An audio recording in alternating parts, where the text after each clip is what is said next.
안녕하십니까? 3차시 자원봉사론 시작하도록 하겠습니다. 전 시간에 자원봉사 조정자에 대한 부분을 다루었는데요. 이 시간에 좀 연결해서 다루도록 하겠습니다. 자원봉사 조정자의 역할이 참 중요하다라고 배우지 않았습니까? 그렇다면 자원봉사 조정자의 역할 수행에서 조정자가 느꼈던 점을 기록해 놓은 부분들을 잠시 안내하도록 하겠는데요. 조정자로서 좋았던 점과 힘들었던 점을 몇 가지 살펴보면 조정자로서 사람에게 기쁨을 주었다. 자원봉사하는 사람들에게 기쁨을 주은 거, 또 클라이언트에게 기쁨을 주었다. 좋았던 점입니다. 지역 주민들로부터 신뢰를 얻었다. 여러 사람을 만났다. 직장이나 세대를 초월한 연결이 가능하고 자신의 비전이나 아이디어, 기획이 잘 되어서 너무 뿌듯했다. 매일이 드라마의 연속으로 차 있다. 매일이 드라마의 연속처럼 가득 차 있는 것이 기뻤다고 합니다. 시대의 흐름과 함께 살아가고 있음을 실감할 수 있어서 기뻤다. 지역에 밀착되어 있어서 자신이 하고 있는 것에 대한 반응을 즉시 알 수 있었다. 자기 실현의 장이 될 수 있어서 참 좋았다. 이게 이제 조정자의 좋았던 점이었는데요. 그러면 힘들었던 점도 있을 텐데 어떤 것이 힘들었다고 말하나요? 직접 이분의 소리를 들어보면요. 실패가 곧장 자신에게 되돌아온다. 조그만 오해가 인간관계의 트러블이 된다. 자원봉사자에게 책임을 돌리는 일이 있다. 기획이 잘 이루어지지 않았을 경우에 그 책임이 크다. 예기치 않은 사고가 일어난다. 실적을 수치화하기 어려워서 평가가 곤란하다. 네. 이것이 조정자가 현장에서 직접 느꼈던 좋았던 점과 힘들었던 점입니다. 여기 보면 조그마한 오해가 인간관계 트러블 된다라고 했잖아요. 그러니까 자그마한 거가 참 중요하다라고 하는 걸 또 알 수가 있고요. 좋았던 점에서는 자기 실현의 장이 된다. 결국은 자기 아이디어와 기획이 현장에 그대로 이렇게 창조성을 가지고 나타나니까 되게 뿌듯하고 즐거웠던 것을 이야기하는 것 같습니다. 그래서 조정자가 이렇게 훈련되어지면 이렇게 다양한 그런 역할을 많은 사람에게 보람과 기쁨을 주는 역할을 이렇게 할 수 있다라는 거 뭐든지 이제 배워가면서 성장하는 거기 때문에 그런 부분에서 조정자의 역할이 중요하다라고 하는 걸 느끼면서 그렇다면 이런 조정자의 능력과 자질이 참 중요하겠죠. 이렇게 중요한 역할을 하는 조정자는 어떤 능력과 자질을 갖춰야 되는지 이 부분을 좀 더 살펴보도록 하겠습니다. 네, 자원봉사 조정자의 능력입니다. 어, 조정자의 역할을 수행하기 위해서는 여러 가지 능력이 요구되는데요. 첫 번째는 무슨 능력이죠? 이해하고 육성하는 능력입니다. 사실은 자원봉사의 개념은 뭔지, 자원봉사의 의의나 내용을 이해하지 못하면 자원봉사자가 왔을 때 그들의 고민을 들어주고 적절하게 지원할 수가 없습니다. 그렇기 때문에 자원봉사 조정자는 자원봉사 활동의 의의나 개념이나 가치나 의미나 뭐 이런 것들에 대한 걸 전반적인 것을 잘 이해하고 있어야 될 것입니다. 또 자원봉사자의 주체성을 지지하고 자원봉사자가 왔을 때 그가 가지고 있는 주체성을 지지해주고 응원해주고 그 가지고 있는 것을 키워가려는 시각을 갖고 긍정적인 시각으로 이렇게 코치해 줄 수 있는 그런 능력이 참 중요하다라고 하겠죠. 사람의 강점을 이렇게 잘 볼 수 있는 능력이 있으면 좋을 것 같습니다. 두 번째는 받아들이고 함께 생각하며 해결하는 능력이다라고 했습니다. 어, 이렇게 보통 자원봉사 센터에 오는 그런 클라이언트들은요, 여러 창구를 통해서 거절당한, 이렇게 거부당한 그런 경험이 있는 사람인 경우가 있을 겁니다. 그리고 그런 심정을 가지고 전화를 걸어오는 일이 많을 수도 있습니다. 여기저기에서 거절당했거나 뭐 안 돼요, 돼요 막 하면서 이런 경험이 많이 있기 때문에 작은 거에도 되게 민감할 것입니다. 그래서 조정자는 이러한 사람들의 그 의뢰해 오는 내용들을 수용할 수 있는 마음이 좀 이렇게 받아들일 수 있는 수용 능력이 이렇게 많이 요구되어진다고 생각합니다. 누가 막 이렇게 태클을 걸고 요즘에는 감정 노동에 대해서 많이 이야기하잖아요. 부정적으로 힘들게 하도 그거에 대해서 막 이렇게 하는 게 아니라 아우 많이 힘드셨어요. 많이 불편하셨나 봐요. 하면서 그 마음을 공감해 주면서 그걸 풀어가는 거. 저희 기관에도 비자발적으로 오는 분들이 이렇게 오면은 인테이크지를 드리잖아요. 그러면 이런 걸 왜 신상을 쓰라고 했냐, 경찰서 가서 썼는데 이거를 왜 또 여기서 쓰라고 하냐 막 하면서 막 꼬투리를 잡는 분이 계세요. 이유 없이. 그럴 때는 이런 거 갖고 왜 그러세요? 사실 따지고 싶은 마음도 있지만 우리가 받아들이는 그런 마음으로 아유, 이걸 쓰시는 게 많이 불편하셨나 봐요. 경찰서에 가셔서 쓰셨는데 여기서도 쓰시라고 하니까 많이 번거로우셨나 봐요. 지금 번거로우시면 안 하셔도 괜찮아요. 하면서 이렇게 말을 하다 보면 그분이 그냥 쓰시더라고요. 예를 들면 우리가 사람에 대해서 이렇게 그쵸? 이렇게 다양한 사람이 있잖아요. 그러면 좀 까칠하다고 하죠. 그런 사람이 있을 수도 있어요. 그럴 때 그걸 같이 하지 않고 수용해 주면서 함께 이렇게 마음을 풀어주다 보면은 자동으로 해결되어지고 오히려 그쪽에서 미안하다고 하는 그런 경우가 많이 있거든요. 그래서 아마도 선생님들은 연배가 있으시고 인생을 많이 사셔서 이걸 너무 잘하실 거라는 생각이 들어요. 그런데 20대 초반에 우리 학우님들은 좀 이런 부분들이 아직은 조금 더 필요한 부분이 있더라고요. 자, 그러면 넘어가도록 할게요. 세 번째는 문제를 구별할 능력입니다. 조정자에게 의뢰되어 오는 상담 가운데서 무엇이 문제인지를 뭔가 의뢰되어 왔는데 문제가 뭔지를 내가 조정자가 파악을 못하면 안 되잖아요. 그래서 문제가 무엇인지를 구별할 객관적인 판단 능력이 요구됩니다. 이렇게 하기 위해서는 사회복지에 대한 폭넓은 시각과 지식이 필요해요. 예를 들면 저희 기관에 클라이언트가 한 분 오셨어요. 아이를 매일 태워다 줬대요, 아침에. 그랬는데 아이를 학교 앞에서 내려줬는데 지금 중학교 1학년이래요. 근데 아빠한테 그러더래요. 아빠, 나 창피하니까 한 정거장 전에 내려줘. 이렇게 말하더래요. 그래서 이 아빠는 아니 그동안 늘 학교 앞까지 태워다 준 아이가 갑자기 그렇게 얘기하니까 아빠가 고민이 된 거예요. 내려주면서. 아니 내 차가 창피해서 그런가? 아니 아빠인 내가 나 친구리 볼까 봐 쑥스러워서 그러나? 막 이런 생각을 하면서 이 아빠가 고민을 해가지고 전화를 오셨어요. 그래서 물어봤습니다. 제가 아이가 몇 학년이냐, 또 언제 태워다 줬냐, 뭐 이런 것들을 쭉 이렇게 물어보다 보니까 아이가 사춘기인 것 같아요. 발달 단계상. 그래서 아버님, 지금 아이가 초등학교 때는 이렇게 태워다 줘서 학교 앞에 내려줬지만 중학생이 되면 아이가 자아 정체감이 형성되는 시기고 독립하려고 하는 시기이기 때문에 친구들이 너 지금도 아빠가 태워다 줘 막 이렇게 놀릴 수도 있는 그거를 싫어할 수 있는 발달 단계예요. 그래서 아마도 중학생 때는 아마도 아빠가 학교 앞까지 태워다 주는 게 친구들한테 창피하고 말 들을 수 있다는 생각 때문에 그럴 수가 있으니까 괜찮으실 거예요. 이거는 시간이 지나면 자동적으로 해결되니까 아버님이 이런 부분에 대해서 차가 뭐 안 좋아서 그렇거나 아빠가 창피해서 그렇다 이런 생각하지 마시고 아이가 성장하는 단계라고 생각하시고 기다리시면 됩니다.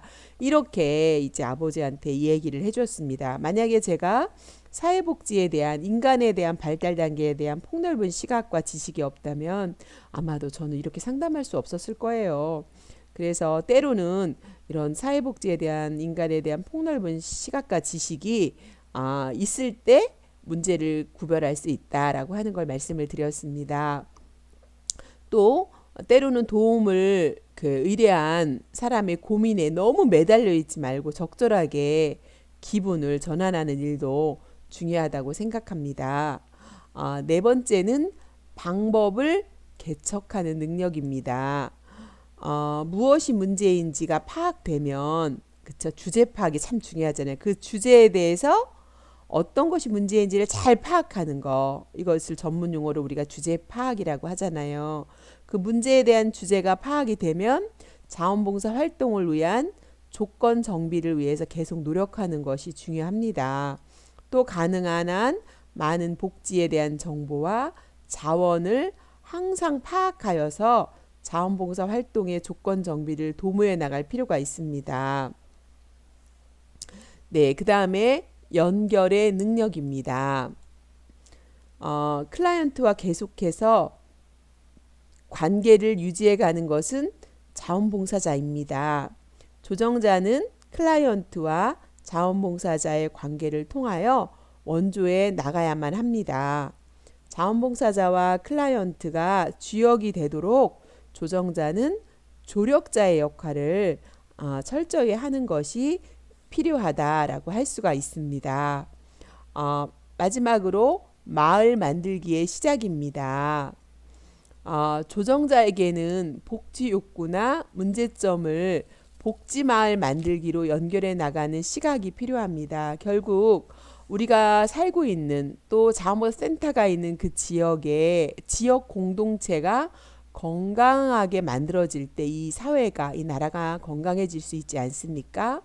그래서 복지 욕구나 문제점을 마을하고 연결시켜서 결국 마을이 건강한 마을로 활성화될 수 있도록 이런 시각을 가져서 조정을 하신다면 도움이 될 것 같다라고 하는 부분입니다. 그래서 최근에는 저희가 이제 시나 도에서 사업을 할 때도 마을 만들기 사업들을 많이 하고 있어요. 그래서 마을을 잘 아는 사람이 예를 들면 이통장, 뭐 반장 이런 분들 많이 알고 있잖아요. 그래서 또 그분들을 어떤 활동가로 또 해서 그분들이 이 사각지대에 이렇게 어려움을 처하는 사람이 있다 그러면 그분들을 또 발굴해서 또 모집해서 그분들에게 교육도 하고 찾아가는 서비스도 하고 이런 것들을 통해서 우리가 살고 있는 지역이 건강해지고 또 활성화될 수 있는 이런 사업들을 현재 많이 하고 있고 그런 정부 사업 프로포절도 많이 나와 있습니다.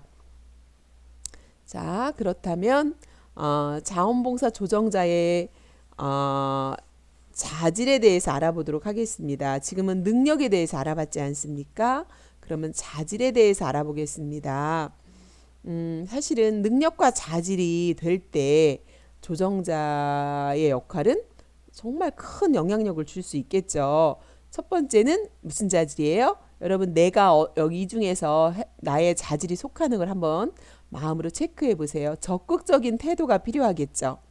그래서 소극적인 태도보다는 적극적인 태도로 도전적이고 개척하려는 태도, 예, 이런 것들 또 호기심이 많은 이런 부분으로 개입한다면 뭔가를 발굴해내는 것들이 도움이 되겠죠.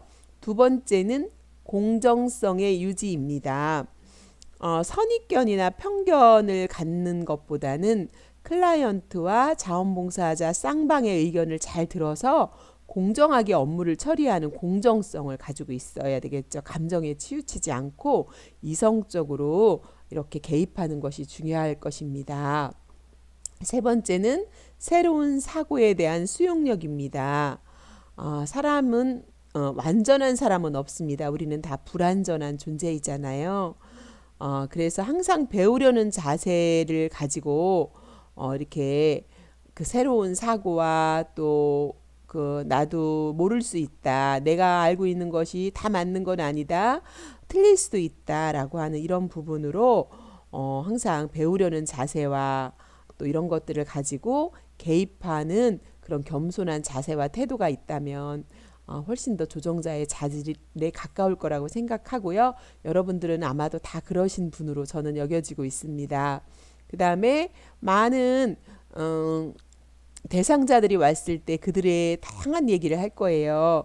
그들의 얘기를 잘 듣고 또 이해하고 그거를 잘 소통할 수 있는 능력은 참 중요합니다. 사회복지사의 자질하고 비슷하죠.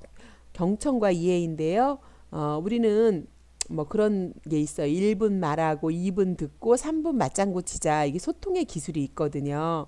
그래서 내가 그 얘기는 말하는 것보다 듣는 걸 더 많이 하고 듣는 것보다 맞장구 치는 걸 더 많이 하자. 이런 논리거든요. 그래서 우리가 인간관계에서 자신의 주장을 펴기보다는 상대방의 느낌이나 상대방이 말하려고 하는 의도는 무엇이고 저 사람은 어떤 신념을 갖고 있고 그래서 이런 말을 하는구나 라고 이렇게 이해할 수 있는 능력이 있다면 상대방과 훨씬 더 소통이 잘 될 수 있겠죠. 그래서 조정도 잘 할 수 있겠죠. 세부적인 것은 다음에 또 다루도록 할게요. 경청과 이해를 잘한다면 어떻게 될까요? 능숙한 의사소통을 할 거라고 생각합니다. 그래서 누가 막 얘기를 막 10분, 20분 막 길게 했어요. 근데 그게 말을 했으면 한마디로 이게 지금 선생님이 말씀하신 것은 이렇게 해서 이러이런 점 때문에 불편하시다는 거죠. 하고 한마디로 명료화를 시켜주는 거죠. 그러면 맞아요 이렇게 얘기해요. 예 알겠습니다. 제가 그 부분을 도와드릴 테니까 걱정하지 마세요. 예를 들면 이게 명료화를 시키는 그런 부분으로 하면 한 얘기 또 하고 하지 않겠죠. 그런데 명료화를 시켜주지 않으면 막 한 얘기 또 하고 그렇습니다. 그래서 사람이 잔소리를 하는 것은요 잘 들어주지 않으면 잔소리를 하게 됩니다. 그래서 우리가 자녀하고도 마찬가지 아니에요. 우리가 자녀한테 계속 왜 잔소리해요? 너는 왜 매일마다 막 이렇게 옷을 방에다 놓고 있냐? 막 이런 잔소리 하는 이유가 뭐예요?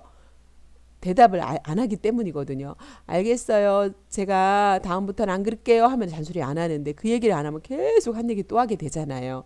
그래서 그럴 때는 뭐를 해주라고요? 명료화를 시켜줘라. 네, 알겠어. 대답을 하라고 하는 거죠. 그러면 이제 소통이 잘 되겠죠. 그 다음에 인권의 존중입니다. 우리 지금 살고 있는 시대는 인권, 사람의 권리에 대한 부분을 나이가 많든 적든 그리고 피부색이 같든 적든 사람은 생명이 있는 존재는 다 소중하다. 인권의 존중이잖아요. 그래서 자원봉사와 관련된 모든 사람의 인권을 어떤 사람이 오든지 자원봉사를 하러 왔을 때 또 자원봉사를 요청했을 때 그 사람의 인권을 존중하는 그런 의식이 마음속에 있지 않으면 누군가한테 편견을 갖고 무시하는 태도 때문에 결국은 조정이 실패할 수가 있겠다라고 하는 겁니다. 그래서 아까 우리가 대등한 관계, 동등한 관계로 코디네이터 역할을 해야 된다라고 하는 걸 말씀을 드렸죠. 그 다음에 재치 있는 유머입니다. 사실은 여유 있는 사람만 유머를 쓸 수가 있어요. 막 이렇게 마음이 조급하고 다급하고 여유가 없는 사람은요, 절대로 유머를 쓸 수가 없거든요. 그래서 어, 유머는 어떤 마음의 여백이나 마찬가지인 것 같아요. 그래서 때로는 조정자가 막 와가지고 문제 제기를 하는 그런 클라이언트가 있다면 재치 있는 그런 유머로 또 긍정적이고 지적인 유머로 이것을 잘 이렇게 넘어갈 수 있는 센스가 있다면 훨씬 좋을 것 같습니다. 어디든지 사무실에도 보면 그런 사람이 있으면 어떤 윤활유 같은 역할들을 하게 되잖아요. 아마 이런 우리 학우님들 중에는 아마도 이런 선생님들이 계셔서 수업할 때도 우리에게 분위기 메이커 역할을 하시는 분이 분명히 있을 거란 생각이 듭니다. 기대가 됩니다. 자, 그 다음에 긍정적인 사고입니다. 사람의 잠재성과 가능성에 대해서 사람은 그쵸 변화 가능한 존재이고 사람은 가능성이 있다. 누군가가 잘 그걸 끄집어내주면 그 사람의 내면 안에는 잠재 능력이 있다라는 신뢰와 긍정적인 사고를 하는 거죠. 그래서 조정자로서 기관을 센터를 찾아왔을 때 그 사람의 현재 부족한 부분만을 보는 것보다는 잠재 능력을 보고 끌어줄 수 있는 그런 마음의 눈을 갖고 있다면 조정자로서 그 역할을 잘 할 거라고 생각합니다. 여기 8개를 찾아봤는데요. 혹시 나는 이 8가지 중에서 어떤 부분을 잘 갖추고 있는지 또 어떤 부분이 좀 더 성장해야 될지 이런 것들을 한번 살펴보시면 좋을 것 같아요. 그래서 아마도 여기 계신 선생님들은 아마도 이런 좋은 점을 다 많이 갖고 계신 분들로 저는 그렇게 느껴집니다. 자, 한번 본인이 체크해 보시고요. 자, 그렇다면 자원봉사 조정자에게 요구되는 특징들이 있습니다. 자, 요구되는 특징이 있는데요. 여러분 교과서를 가지고 계시다면 176페이지를 펴보시면 좋을 것 같습니다. 자원봉사 조정자가 되기에 적절한 사람이 있네요. 자, 예를 들면 제가 잠시 읽을게요. 여러 사람과 만나는 것을 좋아하는 사람, 사람과 협력하여 일하기 좋아하는 사람, 대등한 인간관계를 중요하게 여기는 사람, 다방면의 인맥이 있고 네트워크를 갖고 있는 사람, 기획력이 있는 사람, 풍부한 지식과 정보를 갖고 있는 사람, 자신의 아이디어를 업무로 만들어가고 싶은 사람, 비전을 갖고 있는 사람, 의욕이 있는 사람, 실행력이 있는 사람, 다양한 가치관을 수용할 수 있는 사람, 균형 감각이 있는 사람, 마음의 여유를 갖고 있는 사람, 변화가 있는 메일을 보내고 싶은 사람, 새로운 것을 좋아하는 사람, 잘 듣는 사람, 잘 설명하는 사람 이렇게 되어 있네요. 여러분 다 해당되시죠? 예, 자원봉사 조정자가 되기 위해서는 사실 이렇게 다양한 호기심과 사람을 좋아하고 또 화평케 하고 또 다양한 지식을 나눌 수 있고 함께 성장하길 원하고 의욕 있고 적극적이고 실천하고 뭐 다 좋은 건 다 들어가 있네요. 그쵸? 그래서 이렇게 조정자가 그 좋은 자질과 능력을 갖고 있는 만큼 좋은 일을 할 수 있다라고 하는 부분에서 나를 성장시키는 만큼 또 주변에 좋은 일을 선한 일을 할 수 있다라는 이런 부분으로 아마 이렇게 해석하시면 될 것 같습니다. 부적절한 사람은 이렇게 있는데요. 한번 체크해 보시고 내가 적절한 사람에 더 많이 체크되는가, 부적절한 사람에 더 많이 체크되는가 이걸 찾아보시고요. 내가 적절한 사람이 되기 위해서는 어떤 부분이 더 필요한지 이걸 점검하면서 저와 선생님들이 다 자원봉사 조정자로서 더 넓게는 예비 사회복지사로서 더 선한 일들을 하기 위해서 훈련되어지고 다듬어지는 그런 부분에서 자기 점검이 되는 그런 시간이 되었으면 좋겠습니다. 여러분 여기까지 오늘은 하겠습니다. 수고 많으셨습니다. 감사합니다.